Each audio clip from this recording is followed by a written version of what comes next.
বলছেন জিবরিল যাও, কুরআন পাকের আয়াত দিয়ে পাঠালেন, ওয়ালা ইন সালতাহুম লা ইয়াকুলুন্না ইন্নামা কুন্না নাখুদু ওয়া নালআবু কুল আবিল্লাহি ওয়া আয়াতিহি ওয়া রাসূলিহি কুনতুম তাস্তাহজিউন। আল্লাহ বলছেন মাহবুব, তাকে যদি জিজ্ঞাসা করো সে বলবে আমি তো হাসি ঠাট্টা করতেছিলাম। আল্লাহ বলছেন তুমি কি কোরআনের আয়াতের সাথে ঠাট্টা করছিলে, রাসূলের সাথে ঠাট্টা করছিলে?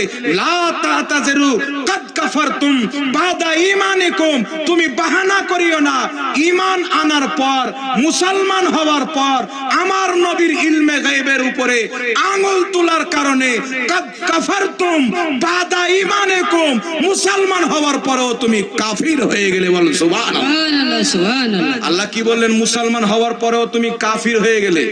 নবীর ইলমে গায়বকে অস্বীকার করলো, নামাজ নবীর পিছনে পড়তো, যুদ্ধ নবীর পক্ষ থেকে করত, ওই ব্যক্তিকে আল্লাহ কাফির বললেন।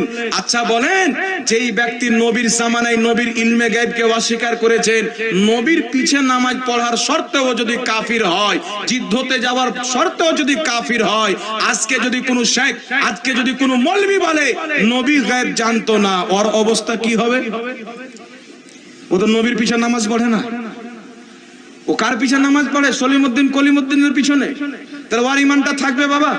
এখন আমার বুঝানোর উদ্দেশ্য যেটা ছিল ওটা পূর্ণ হলো এই আয়াত দ্বারা, যে নামাজ পড়ছেন নবীর পিছনে, যুদ্ধ করছেন, সব আছে, হজ আছে, কাবার তাওয়াফ আছে, নবীর ইলমের উপরে আঙ্গুল তুললো, আল্লাহ তাকে কাফির বলে ডিকরাই দিলে কিয়ামত পর্যন্ত কোরআন তাকে শিক্ষা দিয়েছেন।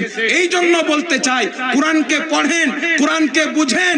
আল্লাহ শিক্ষা দিয়েছেন যে কোনো ব্যক্তি যদি সারা জীবনের নামাজ কাজা না করে, হজ না ছাড়ে, প্রত্যেক বছর যদি হজ করে, যদি নবীর চুল পরিমাণে বেয়াদবি করে দেয়, ওর না হজ দেখা যাবে না নামাজ দেখা যাবে, নবীর বেয়াদবি করার কারণে ওই ব্যক্তি মুরতাদ ও কাফির হয়ে যাবে। বলেন সুবহানাল্লাহ সুবহানাল্লাহ। এই শিক্ষা আল্লাহ কোরআন পাকের মধ্যে দিয়েছেন বাবা।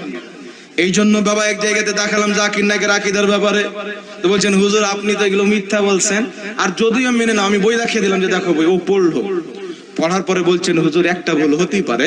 তো আমি বললাম ইবলিসের তো একটা ভুল ছিল, তাহলে ইবলিসকে কি মানো বাপ? ইবলিসের কটা ভুল ছিল বাবা?